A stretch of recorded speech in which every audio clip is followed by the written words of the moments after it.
Hello नमस्कार दोस्तों, जय हिंद दोस्तों। जैसा कि आपको पता है कि बिहार पुलिस का एग्जाम डेट आ गया है। उसे मॉडल प्रैक्टिस सेट पूरा 100 क्वेश्चन देखिएगा डिस्कशन के साथ। पहला क्वेश्चन है, उत्तरी स्पन परी हरित क्रांति किस विद्या की रचना है? तो रिपोर्ट ताज का। किसकी रचना है? तो रिपोर्ट ताज का।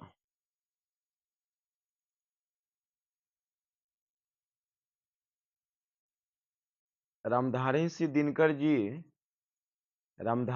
दिनकर जी को ज्ञानपीठ पुरस्कार उनकी किस रचना के लिए दिया गया था? तो उर्वशी के लिए। किस रचना के लिए दिया गया था? तो ज्ञानपीठ पुरस्कार तो उर्वशी के लिए 1972 ईस्वी में दिया गया था ज्ञानपीठ पुरस्कार।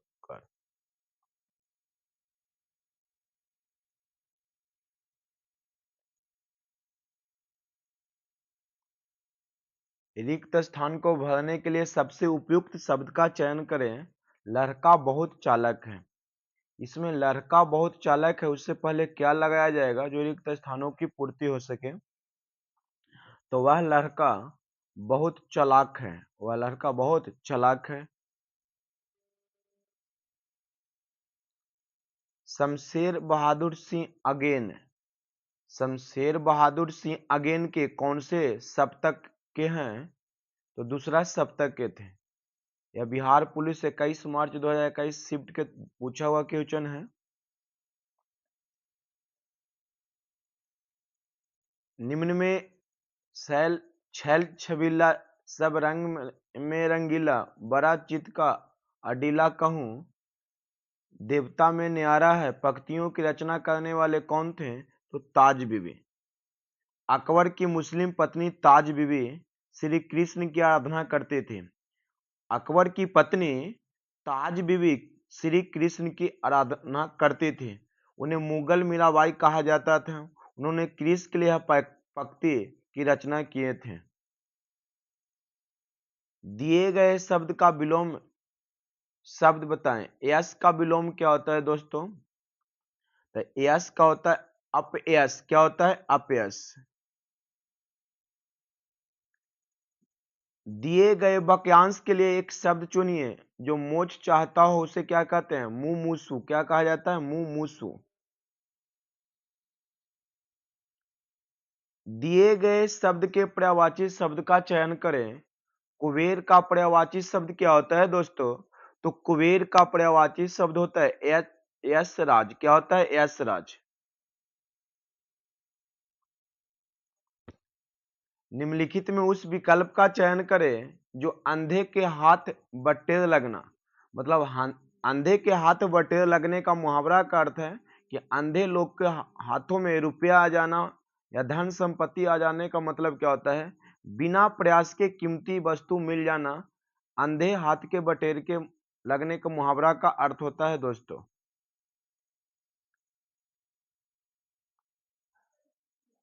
क्वेश्चन नंबर 10 देखिएगा।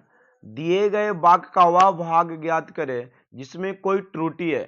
हम जानते हैं कि परिश्रम का फल सदा ही मीठा होती है।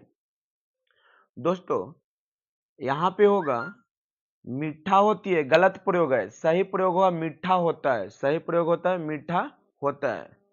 परिश्रम का फल सदा ही मीठा होता है। यहां से 10 इंग्लिश क्वेश्चन है। इंग्लिश अगर आप जानते हैं तो टिक आउट कीजिएगा। 11 को पैसिव वॉइस को चेंजिंग करना है तो 11 का हो जाएगा ऑप्शन नंबर डी। 12 का क्या होगा दोस्तों? He had been trying to get here on the phone. Past perfect continuous tense. Option number D right answer होगा। 13 को बताइएगा sir. Choose the correct option पूछ रहा है। It is the time to ring the bell. तो इसका right answer होगा it is time for the bell to be rung. 14 का क्या होगा दोस्तों? तो ऑप्शन नंबर डी होगा। 15 का क्या होगा? देखिएगा, मार्क देखिएगा सही होता है कि नहीं। सबसे पहले अपने कॉपी में लिखिएगा। तो 15 क्या होगा? शुड। 16 के क्या होगा दोस्तों, तो ऑप्शन नंबर सी। 17 के क्या होगा, पीडीएफ टेलीग्राफ चैनल में डाल दिया जा रहा है, लिंक नीचे दिया हुआ है, तो ऑप्शन बी होगा।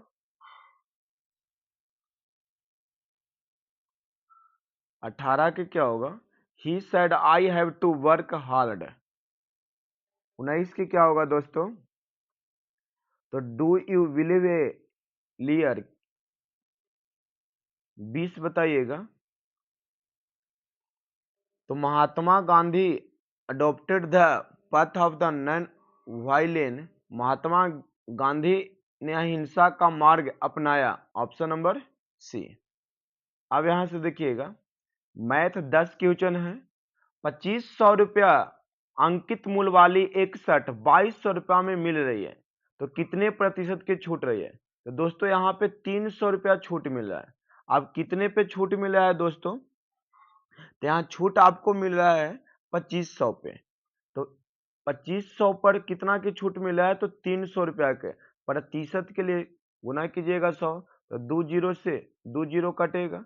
अब 25 से इसमें भागेगा तो कितना बार में भागा लगेगा, तो 12 बार में, तो कितना प्रतिशत आएगा दोस्तों, 12% आपको छूट मिला।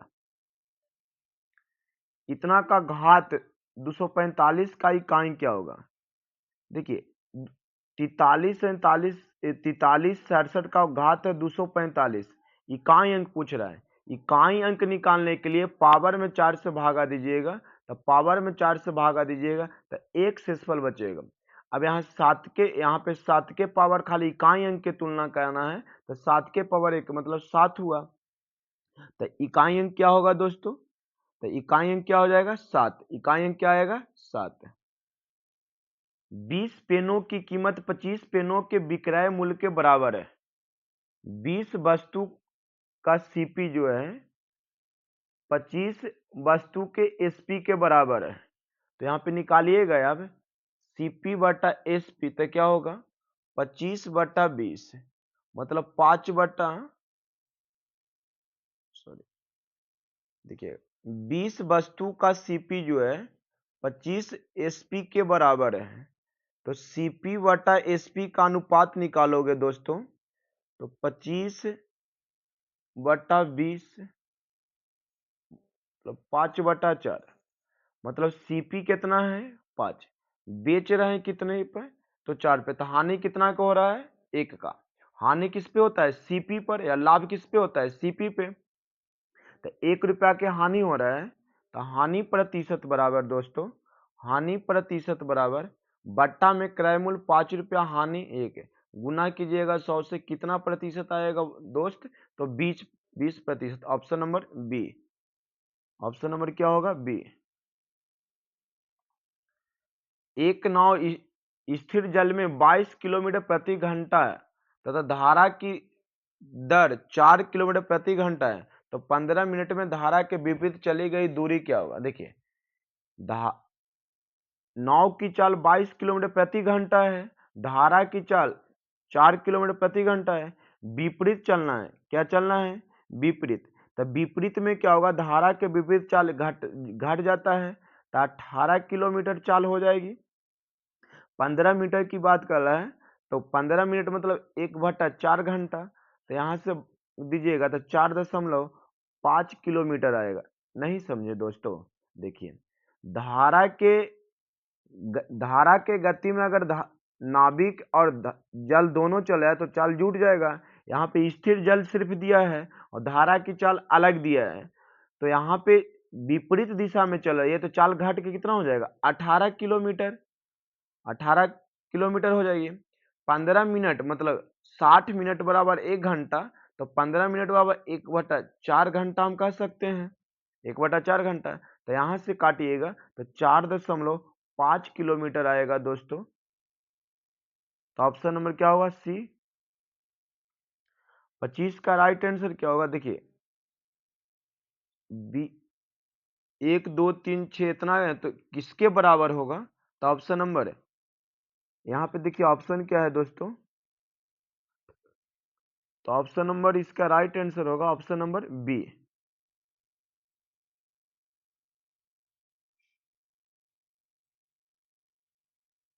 एक किताब का अंकित मूल्य 800 रुपया है।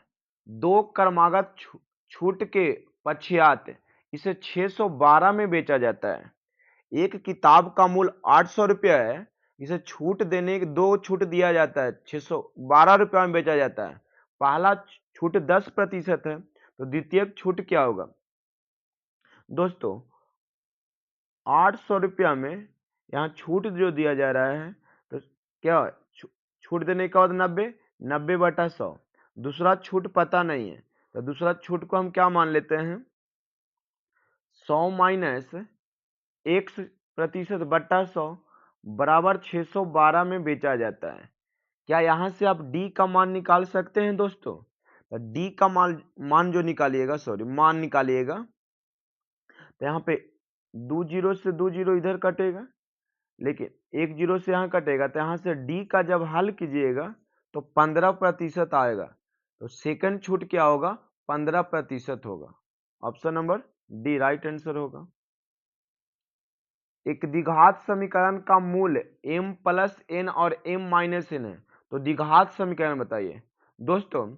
द्विघात समीकरण के 2 मूल होते हैं, एक अल्फा और बीटा। देखिए यहाँ पे मूल दिया है अल्फा बराबर और बीटा बराबर, तो द्विघात समीकरण में लाने के लिए एक सूत्र होता है x square minus alpha plus beta into x minus alpha plus beta, यहाँ प्लस अल्फा गुने बीटा। यहाँ पे अल्फा प्लस बीटा और अल्फा गुने बीटा का मान रखना होगा। सबसे पहले जो अल्फा दिया हुआ है, अल्फा बराबर m प्लस n और बीटा बराबर दिया है m माइनस n।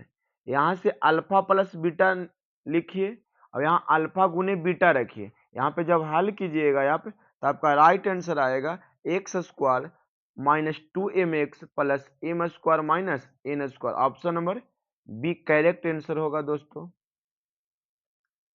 के किस मान के लिए इतना के परवलय इतना को स्पर्श करता है दोस्तों? तो के बराबर 1 होगा। क्या होगा? के बराबर 1। वह अनुपात जिसमें बिंदु इतना तथा इतना को मिलाने वाले रेखाखंड YZ का समतल द्वारा काटा जाता है, तो 2:3 होगा। क्या होगा? 2:3। एक गेंदबाज ने लगातार 5 मैचों में इतना विकेट लिया, तो दिए गए आंकड़े का बहुलक क्या होता है? बहुलक वह होता है दोस्तों जो सबसे अधिक बार आंकड़ों में आता है या संख्या में आता है, श्रृंखला या प्रेक्षण में आता है। तो सबसे पहले यहाँ पे सबसे ज्यादा कौन संख्या आया हुआ है? तो देखिए 2 सबसे अधिक बार आया है, 2 सबसे अधिक बार आया है, 2 4 बार आया है, इसलिए इसका राइट आंसर जो होगा 2 होगा। 2 सबसे अधिक 4 बार आया है, इसलिए बहुलक क्या होगा? 2। जो सबसे ज्यादा बार आएगा वही बहुलक होता है। अब यहाँ से जीएस देखिएगा, जीएस आप कितना सही कहते हैं वो सबसे बड़ी आपकी बात है। मनु स्मृति जिस विषय से संबंधित होगा, किससे संबंधित है? मनु स्मृति जिस विषय से संबंधित है वह किससे संबंधित है? तो वह कानून से संबंधित है। दोस्तों प्राचीन भारतीय कानूनी पाठ में मनु स्मृति एक कानूनी पाठ था। यह सबसे महत्वपूर्ण हिंदू लॉ बुक था। सबसे महत्वपूर्ण हिंदू लॉ मतलब कानून का बुक था। इसका उपयोग हिंदू कानून की नींव रखने और प्राचीन भारतीय दुर्लभता के पहले विवेक के लिए किया गया था। मगध के उत्थान के लिए निम्नलिखित में से कौन सा शासक उत्तरदायी है? तो बिंबिसार। कौन सा है? Bimbisara. Option number C. Haryanka वंश के राजा बिंबिसार थे। हर्यक वंश के राजा कौन थे? हर्यक वंश के राजा बिंबिसार थे, जिन्होंने मगध की सबसे शक्तिशाली महाजनपद 6ठी और 4ठी शताब्दी के लिए ये जिम्मेदार माने जाते हैं। दिल्ली सल्तनत का मुक्तिदाता किसे कहा जाता है? तो गयासुद्दीन तुगलक को। किसे कहा जाता है? गयासुद्दीन बलबन को। नूरजहां किस मुगल शाह की पत्नी था? तो जहांगीर का।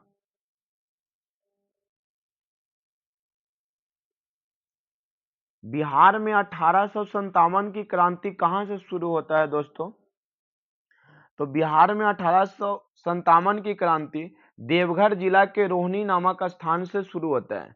उस समय हमारे झारखंड साथे था, झारखंड तो 2000 ईस्वी में अलग हुआ।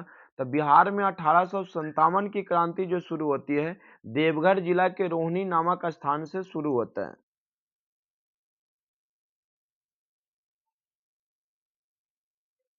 किस ईस्वी में सर विलियम जोन्स ने एशियाटिक सोसाइटी ऑफ बंगाल की स्थापना किए थे? तो 1784 ईस्वी में, 1784 ईस्वी में सर विलियम जोन्स ने एशियाटिक सोसाइटी ऑफ बंगाल की स्थापना किए थे। व्यापकता का सिद्धांत सर्वप्रथम किस रियासत पर लागू किया गया था? तो यह लागू किया गया था सतारा में। कहां में? सतारा। सतारा पहली ऐसी रियासत थी, सतारा पहली ऐसी रियासत थी जहां हड़पने का सिद्धांत लागू हुआ था। भारत में पहली रेलगाड़ी कब चला? तो 1853 ईस्वी में। Option number B. यह ट्रेन चली थी बॉम्बे और ठाणे में, बोरीबंदर के बीच पहली बार ट्रेन चली थी, बॉम्बे और ठाणे के बीच। 16 अप्रैल याद रखिएगा 1853। भारतीय संविधान के निम्न में से कौन से अनुच्छेद के अंतर्गत नागरिक अपने मौलिक अधिकारों की रक्षा के लिए उच्च न्यायालय में याचिका दायर कर सकते हैं? तो अनुच्छेद 226 में।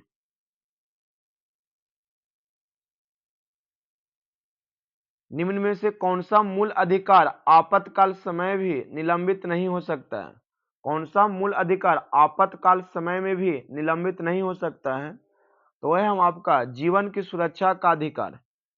राष्ट्रीय आपातकाल के समय अनुच्छेद 20 तथा 21 के द्वारा प्रदान किए मौलिक अधिकार समाप्त नहीं हो सकते हैं। केंद्र सूची के विषयों के संदर्भ में सर्वोच्च न्यायालय के क्षेत्राधिकार एवं शक्तियों को कौन विस्तृत करता है? तो संसद। किस संवैधानिक संशोधन ने अनुच्छेद 14, 19 और 31 के तहत प्रदत्त मूल अधिकार पर नीति निर्देशक तत्वों को कानूनी वरीयता प्रदान की है? तो 25वें संविधान संशोधन के तहत। कौन सा कथन बिहार विधानसभा की लोक लेखा समिति के संबंध में सही है? तो देखिए, बिहार विधानसभा की लोक लेखा समिति के संबंध में जो सही है, सदस्यों का निर्वाचन प्रत्यक्ष रूप से विधानसभा के सदस्यों द्वारा होगा।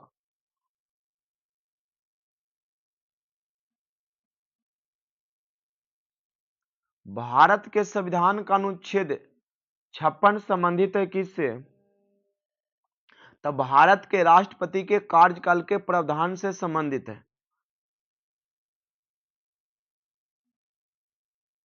45 देखिएगा, संविधान के किस अनुच्छेद में दोस्तों देवनागरी लिपि में हिंदी को राजभाषा घोषित किया गया? संविधान के किस अनुच्छेद के तहत देवनागरी लिपि को हिंदी राजभाषा की दर्जा मिला? तो अनुच्छेद 343 के तहत देवनागरी लिपि में हिंदी को राजभाषा की दर्जा मिला। भारतीय संविधान द्वारा इनमें से किस देश से व्यापार की स्वतंत्रता की विशेषता ली गई है? तो ऑस्ट्रेलिया से।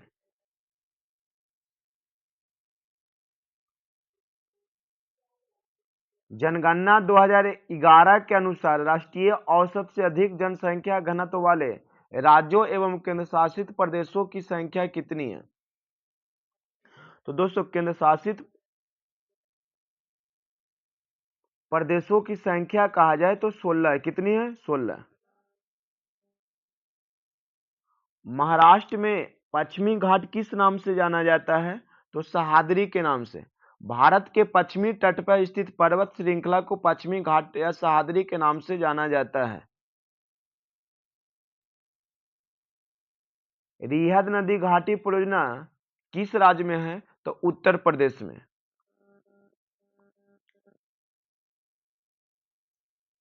पेरियार राष्ट्रीय उद्यान कहाँ में है दोस्तों? तो केरल में।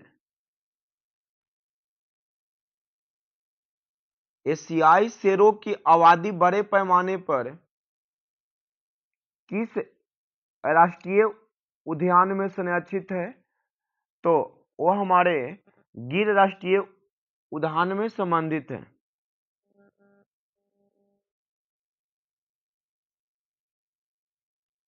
इनमें से कौन सा वन गुजरात राज्य में स्थित है बताइएगा? तो गिर वन हमारे गुजरात राज्य में स्थित है। वेगनर मानते थे कि कभी पृथ्वी के सभी महाद्वीप, वेगनर का कहना था कि कभी पृथ्वी के सभी महाद्वीप एक विशाल स्थल खंड का भाग थे। वेगनर ने इस बृहद महाद्वीप को क्या नाम दिया था? तो वेगनर ने इस महाद्वीप को पेंजिया कहा था। वेगनर के अनुसार कहना है कि पृथ्वी के सभी महाद्वीप एवं विशाल स्थल खंड एक था और इस भाग को पेंजिया कहा जाता था।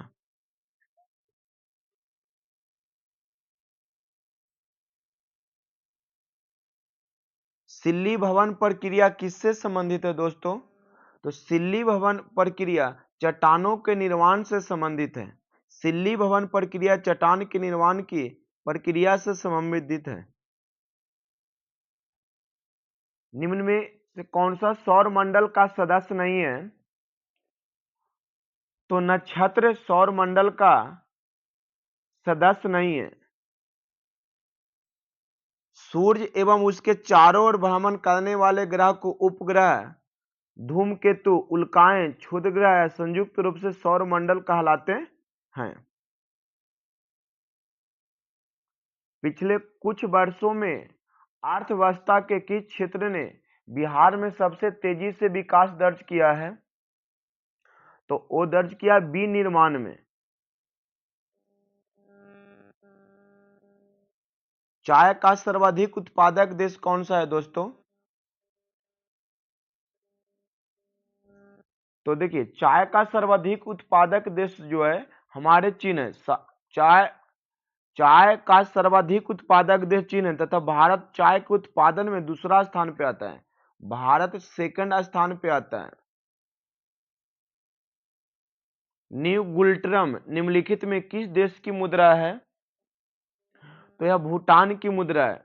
भूटान की मुद्रा को क्या कहा जाता है? तो न्यू गुल्ट्रम के नाम से जाना जाता है।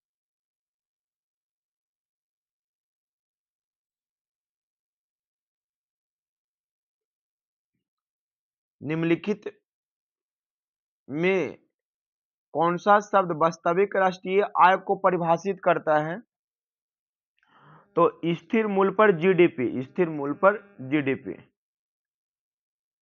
अर्थशास्त्र में कुल परिवर्तनीय लागत, बट्टा मतलब भागा, उत्पादित उत्पादन की इकाइयां को क्या कहा जाता है? तो औसत परिवर्तनीय लागत कहा जाता है। निम्नलिखित में कौन सा ब्लड ग्रुप सर्वव्यापक ग्राह्यता रखता है? तो देखिए, AB ब्लड ग्रुप सर्वव्यापक ग्राह्यता रखता है। ऑप्शन नंबर सी होगा। AB ब्लड ग्रुप वाला व्यक्ति सर्वग्राही कहलाता है और O नेगेटिव रक्त समूह वाले लोगों को यूनिवर्सल डोनर कहा जाता है। ब्लड ग्रुप का खोज हमारे लैंड स्टीनर नामक वैज्ञानिक द्वारा किया गया था। निम्नलिखित में से कौन सा विटामिन जल में घुलनशील है? तो विटामिन सी जल में घुलनशील विटामिन है। विटामिन सी जल में घुलनशील विटामिन है।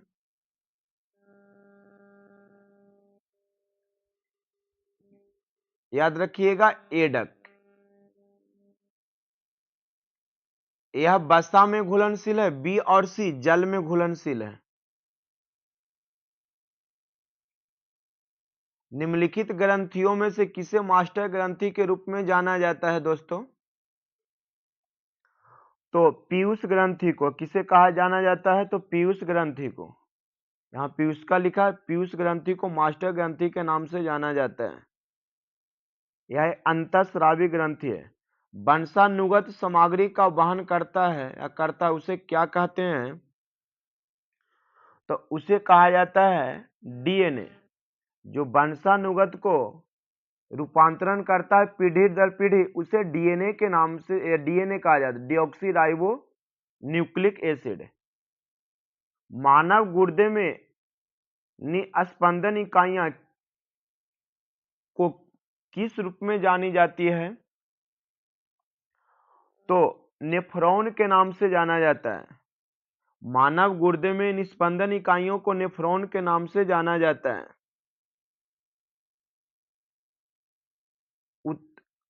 ऊतक में कोशिकाएं व्यापक रूप से फैली होती है। किस ऊतक में कोशिकाएं व्यापक रूप से फैली होती है?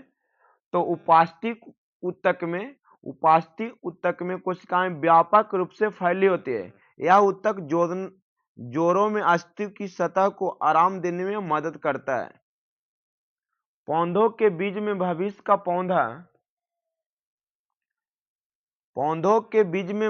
पौधा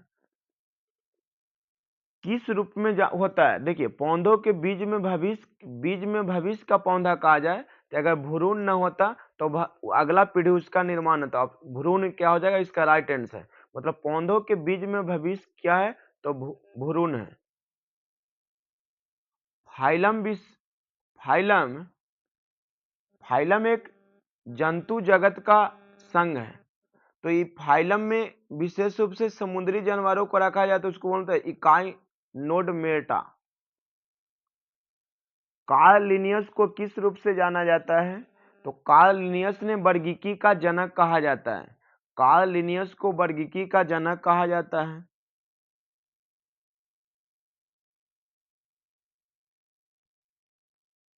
निम्नलिखित में कौन सी घटना मानव हृदय में डायस्टोल के दौरान घटित होती है? तो डायस्टोल के दौरान रक्त वेंट्रिकल में प्रवेश करता है। रक्त वेंट्रिकल में प्रवेश करता है। निम्नलिखित में कौन सी धातु ऑक्साइड और हाइड्रोजन बनाने के लिए वाष्प से अभिक्रिया करती है? तो एल्युमिनियम। परमाणु शब्द का प्रतिपादन सबसे पहले किसने किए थे? तो डेमोक्रेटिक्स ने। परमाणु शब्द का प्रतिपादन सबसे पहले डेमोक्रेटिक्स द्वारा किया गया था। आवर्त सारणी का आविष्कार किसने किया था? तो आवर्त सारणी सबसे पहले दिया गया था वो मेंडलीफ के द्वारा दिया गया था। निम्न में से कौन अम्ल से प्रतिक्रिया नहीं करती है? अम्ल से अभिक्रिया नहीं करती है तो सोना अम्ल से अभिक्रिया नहीं करती है। एयू। मोल की सही परिभाषा निम्न में से कौन सी है? तो देखिए, यह पदार्थ के ग्राम परमाणु द्रव्यमान के बराबर होता है। सही है। इसमें द्रव्य पदार्थ इतना परमाणु होते हैं? नहीं सर। मोल देखिए, परमाणु भी हो सकता है, अणु भी हो सकता है, आयन भी हो सकता है। यह पदार्थ के ग्राम आणविक भार के बराबर होता है। सही है। इसमें द्रव्य पदार्थ इतना अणु होते हैं, ये भी सही है। तो ए सी डी सही। तो option number A right answer होगा। सोडियम ऑक्साइड एक है, कैसा ऑक्साइड है? तो देखिए, धातु के ऑक्साइड क्षारीय होते हैं और धातु के ऑक्साइड अम्लीय होते हैं, याद रखिएगा। धातु का ऑक्साइड एक क्षारीय ऑक्साइड होते हैं। तो सोडियम ऑक्साइड एक क्षार धातु ऑक्साइड जिसका रासायनिक सूत्र Na2 होता है। 1 बिलियन में पानी 320 ग्राम मात्रा में समान नमक की मात्रा 46 ग्राम है। द्रव्यमान प्रतिशत द्वारा द्रव्यमान के संदर्भ में बिलियन की सांद्रता की गणना कीजिए। दोस्तों, यहाँ पे 320 ग्राम जल है और 46 ग्राम नमक को घोला जाता है। तो टोटल कितना हो जाएगा? 366। अब द्रव्यमान प्रतिशत निकालना है नमक का। तो 366 बटा किसका निकालना है? नमक का। नमक ऊपर परसेंटेज के लिए 100। इसे हल कीजिएगा तो आएगा आपके पास राइट आंसर 12.57%।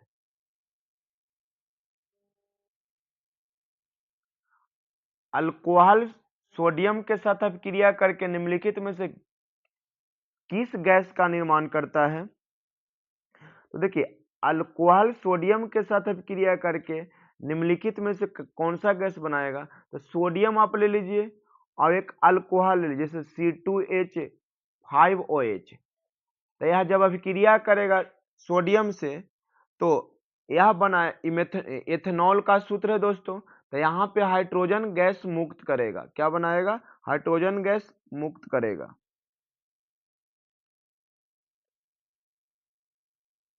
विद्युत का तंतु बना होता है किससे? तो दोस्तों, विद्युत का तंतु टंगस्टन का बना होता है, जिसका टंगस्टन का गलनांक उच्च होता है, लगभग 3400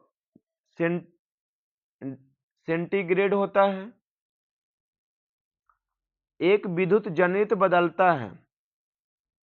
तो एक विद्युत जनित्र है, देखिए डायनेमो कहेगा दोस्तों। डायनेमो कहेगा तो डायनेमो यांत्रिक ऊर्जा को विद्युत ऊर्जा में बदलता है, और विद्युत जनित्र कहता है तो विद्युत ऊर्जा को यांत्रिक ऊर्जा में बदलता है।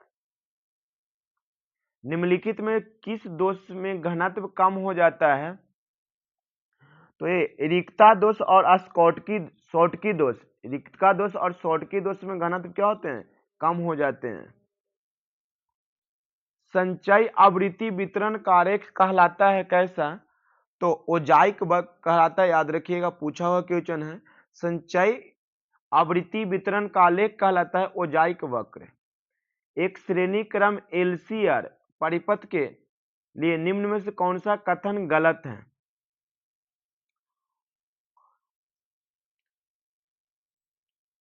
तो देखिए, एलसीआर परिपथ मतलब प्रेरकत्व, धारिता और प्रतिरोध, यह अनुनाद पर इतना सही है। अनुनाद पर प्रतिपथ की प्रतिबाधा अधिकतम होती है। नहीं सर, ये गलत है। Option number B right answer होगा। एक लंबे सीधे तार की त्रिज्या a तथा इसमें नियत धारा I प्रवाहित हो रही है। धारा अनुप्रस्थ परिच्छेद के परितः समान वितरित a/2 है तथा 2a चुंबकीय क्षेत्र का अनुपात क्या होगा? तो 1:2। किरचॉफ का प्रथम नियम किस संरक्षण के नियम से संबंधित है? तो आवेश संरक्षण से संबंधित है। किरचॉफ का प्रथम नियम में आवेश संरक्षण आता है, याद रखिएगा। भौतिक अधिशोषण में गैस के अणु ठोस के तल पर जुड़े रहते हैं। तो देखिए, भौतिक अधिशोषण में गैस के अणु ठोस के तल पर जुड़े रहते हैं, वो रहते हैं बॉन्डल बल के द्वारा एक दूसरे से जुड़े रहते हैं। बिहार सरकार ने अब से किस दिन को शहीद दिवस के रूप में मनाने की घोषणा की है? तो 15 फरवरी को बिहार सरकार ने बिहार में शहीद दिवस रूप मनाने की घोषणा किया है। बिहार में सर्वाधिक वर्षा किस क्षेत्र में होती है? तो उत्तर पूर्वी क्षेत्र में, बिहार के उत्तर पूर्वी क्षेत्र में सर्वाधिक वर्षा होती है, याद रखिएगा। निम्नलिखित में से बिहार का कौन सा प्रमुख रेशम शहर के रूप में जाना जाता है? तो भागलपुर को रेशम शहर के नाम से जाना जाता है।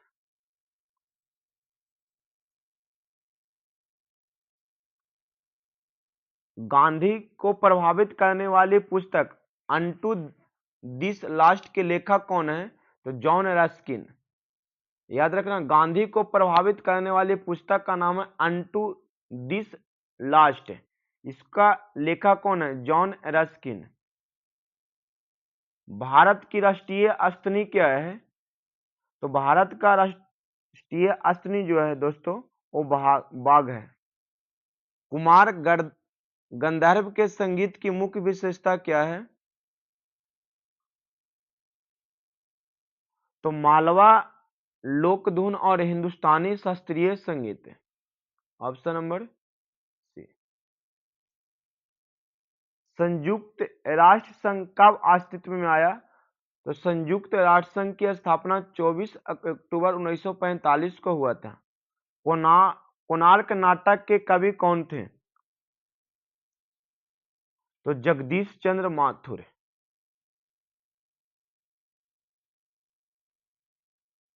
मॉर्गन स्टेनली के पूर्वानुमान के अनुसार 2023-24 के लिए भारत की अनुमानित विकास दर क्या होगा? तो 6.2।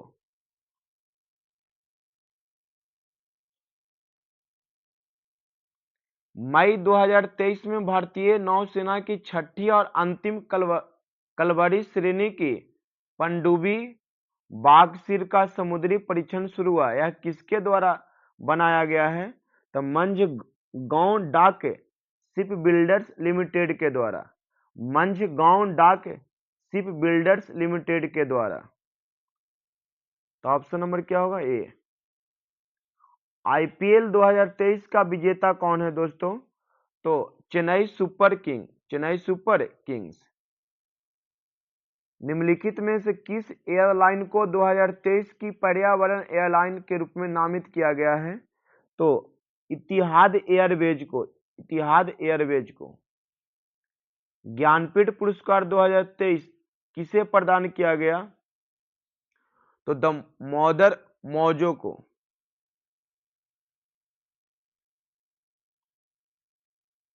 खीर भवानी मेला